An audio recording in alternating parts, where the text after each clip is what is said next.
Voici une école dans laquelle écrire sur les murs fait sourire les enseignants, où les fleurs fleurissent absolument partout, où même les arts plastiques ont un lien avec la terre. On est en train de faire une tortue du land art. C'est de l'art avec des matériaux naturels qui n'est pas sur une toile, c'est dans la nature ou dans la ville.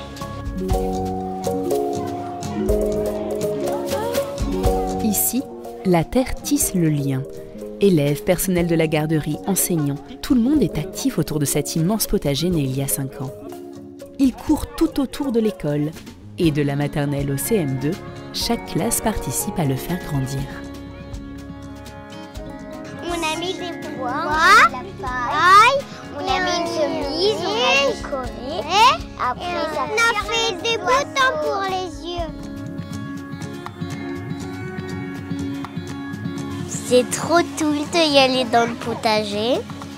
Pourquoi c'est trop cool? Parce que j'aime bien y aller dans le potager. Et toi, c'est quoi que tu as préféré planter? Les tournesols. Pourquoi tu as préféré planter les tournesols?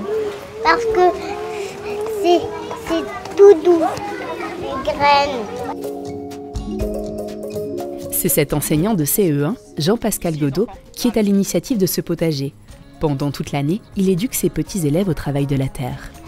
Les jeunes jardiniers arrosent, voient pousser, cueillent, goûtent et prennent conscience de ce que tout cela représente. Là, ici, on a du taro. Notre petit maïs. Un autre petit maïs, ici. Regarde. Ah oui. Là, ici, on a encore des carottes. Ça, c'est quoi?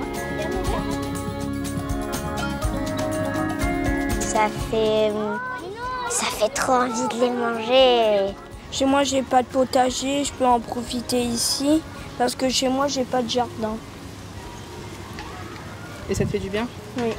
Ça me détend, puis après, ça me fait respirer et puis malaxer la terre. Avoir les mains dans la terre, ça nous aide à comprendre ce que la nature sait, à comprendre qu'elle nous aide.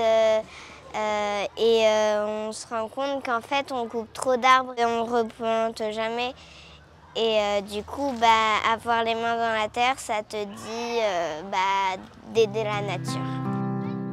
L'enseignant a d'abord axé ses plantations sur ce que les enfants ont l'habitude de voir dans les magasins. Radis, squash, carottes. Puis grâce à l'implication des dames de service qui ramènent des plantes de leur champ ou de leur tribu, en racontant aux enfants ce qu'elles évoquent ou symbolisent, l'aspect culturel est habilement intégré aux enseignements. On s'aperçoit aussi qu'il y a des enfants qui ne font jamais, qui ont peur de toucher la terre.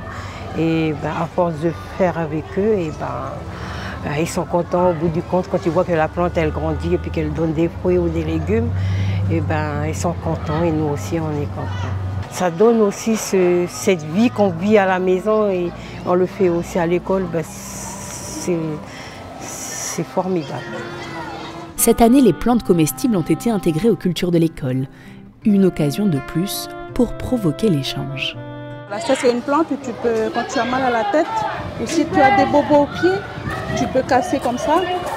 Ensuite, tu frottes dans les mains. Tu frottes comme ça. Voilà, il y a un peu de jus là. Et tu peux mettre sur ton petit bobo. On appelle ça les michés.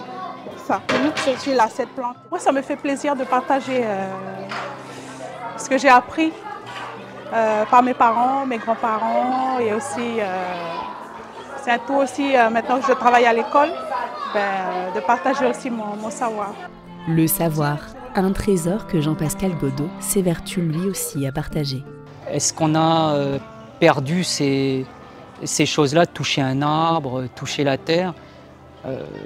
Oui, je suppose. Alors on essaie d'introduire ça au même titre que tout le reste à l'école. Je pense que c'est un savoir qui est important. Au départ, je me souviendrai toujours, quand je voyais les petits traverser le couloir, ils arrachaient les petites plantes qu'on avait du mal à semer. Et là, quand je les vois 5 ans après, maintenant, cette nouvelle génération venir arroser, et qu'on n'a plus tout ça, je pense que le pari était gagné. Voilà.